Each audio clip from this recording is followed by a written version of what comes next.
Assalamualaikum warahmatullahi wabarakatuh. Baiklah, saya Salimatul Madiah Laila, NIM 19003158, kelas A, Pendidikan Luar Biasa Universitas Negeri Padang, akan membuat video praktek RPP dan PPI Bina Bicara. Sebelum itu, saya akan menjelaskan apa itu RPP dan PPI. RPP dibuat oleh guru untuk membantunya dalam mengajar agar sesuai dengan standar kompetensi dan kompetensi dasar. Rencana Pelaksanaan Pembelajaran atau RPP berisi pengaturan yang berkenaan dengan perkiraan atau proyeksi tentang apa yang akan dilakukan pada saat kegiatan belajar mengajar berlangsung. Kemungkinan pelaksanaan pembelajaran sesuai dengan rencana pelaksanaan pembelajaran atau RPP yang telah direncanakan atau tidak dikarenakan proses pembelajaran bersifat situasional. Apabila perencanaan disusun secara matang, maka proses dan hasil pembelajaran tidak akan jauh dari perkiraan. Program Pembelajaran Individual atau PPI merupakan rumusan program pembelajaran yang disusun dan dikembangkan berdasarkan hasil asesmen terhadap kemampuan individu anak yang tergambar atau terlihat dalam profil anak. Baik, di sini sudah tertera rencana pelaksanaan pembelajaran Bina Bicara yang telah saya buat dengan Satuan Pendidikan Sekolah Dasar Negeri 05 Kubang. Mata pelajaran Pengembangan Bicara kelas 5 semester 2 dan alokasi waktu 2 kali 35 menit. Kondisi awal, siswa mampu membaca paragraf dengan tepat dan jelas. Siswa memerlukan bimbingan dalam membaca sebuah dongeng dengan artikulasi dan fonasi yang tepat.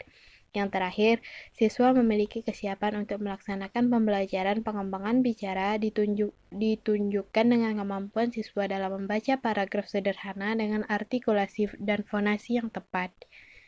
B. Tujuan pembelajaran. Yang pertama, melalui kegiatan praktek membaca, siswa mampu membaca dongeng dengan artikulasi yang tepat. Yang kedua, melalui kegiatan praktek membaca, siswa mampu membaca dongeng dengan penggunaan fonasi yang benar.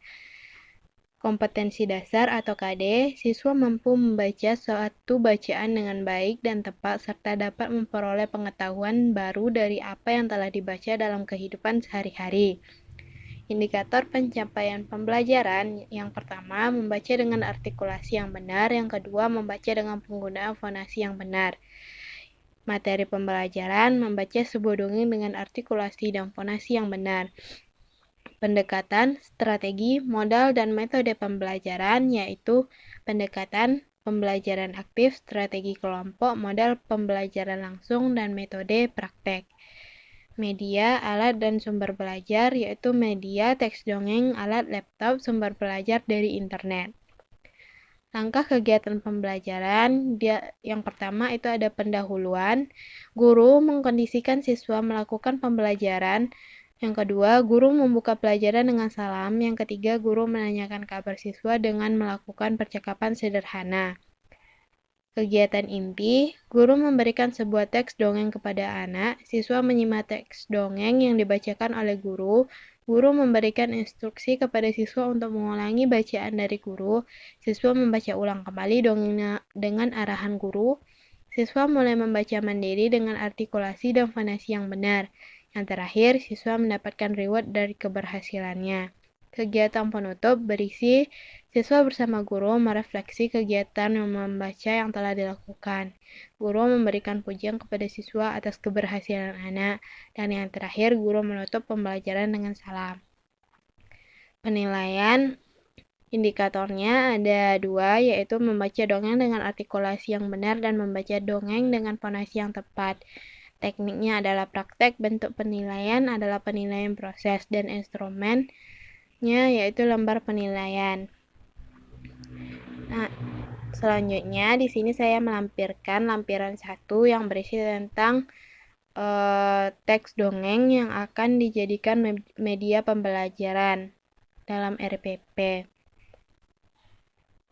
Yang lampiran kedua yaitu instrumen penilaian anak.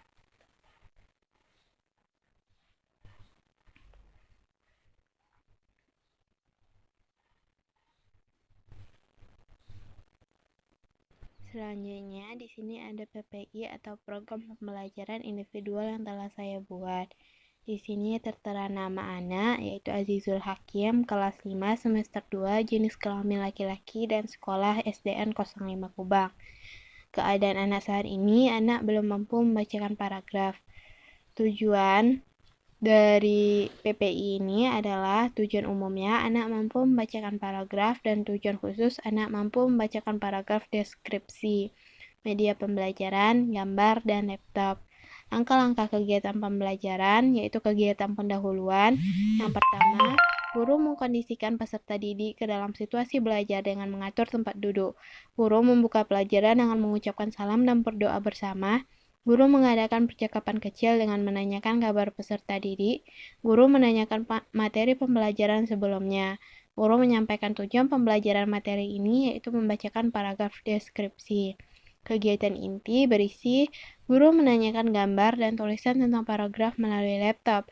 Guru membacakan paragraf yang ditayangkan. Yang ketiga, guru memberikan instruksi kepada siswa untuk membaca paragraf deskripsi tersebut. Yang keempat, guru mengajak siswa membaca paragraf deskripsi dengan ketentuan sebagai berikut. Yang pertama, guru mengajak siswa mengucapkan paragraf. Yang kedua, guru memperbaiki pengucapan paragraf tersebut. Yang ketiga, apabila siswa mampu mengucapkan kalimat dalam paragraf dengan benar, maka guru akan memberikan reward. Yang keempat, apabila siswa belum mampu mengucapkan kalimat dalam paragraf dengan benar, maka siswa mengulangi pembelajaran sebelumnya. Yang terakhir, guru menjelaskan maksud paragraf deskripsi tersebut. Kegiatan inti, guru mengadakan refleksi seluruh aktivitas pembelajaran yang telah dilakukan. Guru menutup pembelajaran dengan membacakan salam.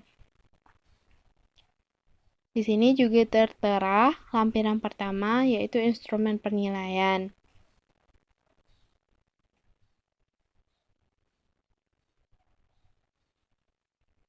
Dan lampiran kedua berisi gambar media pembelajaran, yaitu teks paragraf yang akan dijadikan media pembelajaran. Assalamualaikum warahmatullahi wabarakatuh. Waalaikumsalam warahmatullahi wabarakatuh. Apa kabar hari ini anak ibu? Sehat. Nah, hari ini kita akan belajar tentang membaca teks dongeng dengan baik dan benar. Nah, sebelum itu ibu punya teks dongeng. Di sini ibu minta anak ibu untuk mendengarkan apa yang ibu bacakan terlebih dahulu. Setelah itu ibu akan menyuruh anak ibu untuk mengulang kembali. Paham? Baiklah, ibu akan mengawalinya. Tolong disimak baik-baik ya. Pada suatu hari, seekor rusa tampak tengah berdiam di pinggir sungai. Dia sedang berpikir bagaimana cara untuk sampai ke seberang sungai.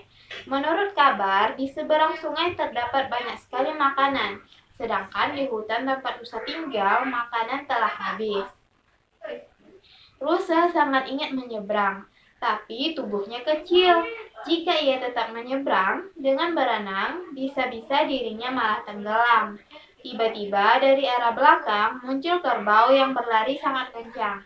Tapi ia langsung berhenti begitu melihat rusa yang sedang termangu. "Hai rusa, apa yang kamu tunggu? Di seberang sana ada banyak makanan. Aku sudah sangat lapar," ucap kerbau merasa tak sabar. "Aku masih bingung bagaimana cara sampai ke seberang sana," jawab rusa. "Haha, buat apa bingung? Tinggal menyeberang saja," ucap kerbau menggampangkan. Nah, di sini ibu akan menyuruh anak ibu untuk mengulang kembali secara mandiri ya. Setelah ibu membaca ulang, anak ibu diharapkan untuk membaca kembali. Oke?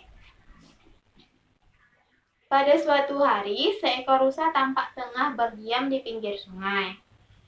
Pada suatu hari, seekor rusa tampak tengah berdiam diri di pinggir sungai. Jelas-jelas. Pada suatu hari, seekor rusa tampak tengah berdiam di pinggir sungai. Pada suatu hari, seekor rusa tampak tengah berdiam di pinggir sungai. Seekor rusa tampak tengah berdiam diri di pinggir sungai. Lanjut. Dia sedang berpikir bagaimana cara untuk sungai. Menurut kabar, di seberang sungai terdapat banyak sekali makanan, sedangkan di hutan tempat usaha tinggal makanan telah habis. Nah, coba ulang kembali. Pada suatu hari, seekor rusa tampak tengah berdiam diri di pinggir sungai. Dia sedang berpikir bagaimana cara untuk sampai ke seberang sungai. Menurut kabar, di seberang sungai terdapat banyak sekali makanan, sedangkan di hutan tempat tinggal rusa makanan telah habis. Lanjut. Rusa sangat ingin menyeberang, tapi tubuhnya kecil. Jika ia tetap menyeberang dengan berenang, bisa-bisa dirinya malah tenggelam. Tiba-tiba, Coba baca dengan jelas. rusa sangat ingin menyeberang, tapi tubuhnya sangat kecil. Jika ia tetap menyeberang dengan berenang, bisa-bisa dirinya malah tenggelam. Tiba-tiba dari arah belakang muncul kerbau yang berlari sangat kencang. Tapi ia langsung berhenti begitu melihat rusa yang sedang termenung. Termangu. Oke, cukup. Nah, di sini Ibu akan coba mengulang kembali pelan-pelan. Anak Ibu diharapkan untuk menyimak ya. Pada suatu hari, seekor rusa tampak tengah berdiam di pinggir sungai. Dia sedang berpikir bagaimana cara untuk sampai ke seberang sungai. Menurut kabar, di seberang sungai terdapat banyak sekali makanan, sedangkan di hutan tempat rusa tinggal makanan telah habis. Coba dibaca ulang. Pada suatu hari, seekor rusa tampak tengah berdiam diri di pinggir sungai. Dia sedang berpikir bagaimana cara untuk sampai ke seberang sungai. Menurut kabar, di seberang sungai terdapat banyak sekali makanan, sedangkan di hutan tempat rusa tinggal makanan telah habis. Nah, oke. Di sini Ibu sudah membacakan. Anak Ibu sudah berhasil. Jadi tepuk tangan dulu.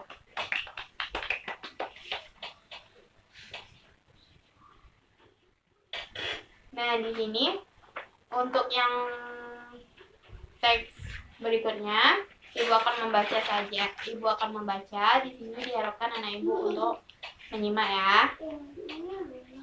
Belum sempat rusa membalas perkataan kerbau, kerbau sudah bergegas masuk ke dalam sungai.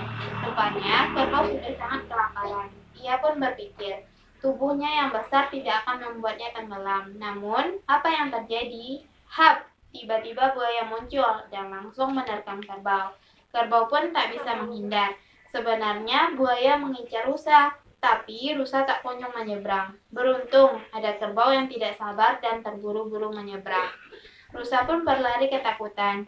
Ia mencari aliran sungai yang lain. Sesampainya di pinggir sungai lain, ia berpikir lagi. Lalu dari arah belakang muncul kelinci yang berlari sangat kencang. Hai rusa, mengapa kamu termenung? Tanya kelinci. Aku masih belum menemukan bagaimana cara menyeberang sungai, jawab rusa. Tinggal berenang saja ke seberang. Kelinci kemudian menceburkan dirinya ke sungai. Apa yang terjadi? Oh lala, tubuh kelinci terbawa arus sungai. Ia pun hilang hanyut tenggelam terbawa arus sungai yang deras. Rusa terus berpikir. Tak lama kemudian, ia menemukan pohon pisang yang telah mati. Dengan sangat hati-hati, rusa membentangkan pohon itu di atas sungai. Aha, jadilah jembatan pohon pisang. Rusa langsung melintasi jembatan tersebut. Akhirnya, rusa bisa sampai di seberang sungai dengan selamat. Dia bisa makan sepuasnya di sana. Itulah hasil dari kesabaran rusa. Jika saja ia tak sabar seperti kerbau dan kelinci, mungkin ia tak akan bisa sampai di seberang dengan selamat. Pesan moral dari cerita ini, buah dari kesabaran adalah kawan. Orang sabar itu disayang Tuhan. Orang sabar akan mendapatkan hasil yang sepadan. Nah, sekian pembelajaran hari ini. Kita tutup dengan membaca Alhamdulillah. Alhamdulillahirabbil alamin. Nah, Ibu tutup dengan baca salam. Assalamualaikum warahmatullahi wabarakatuh.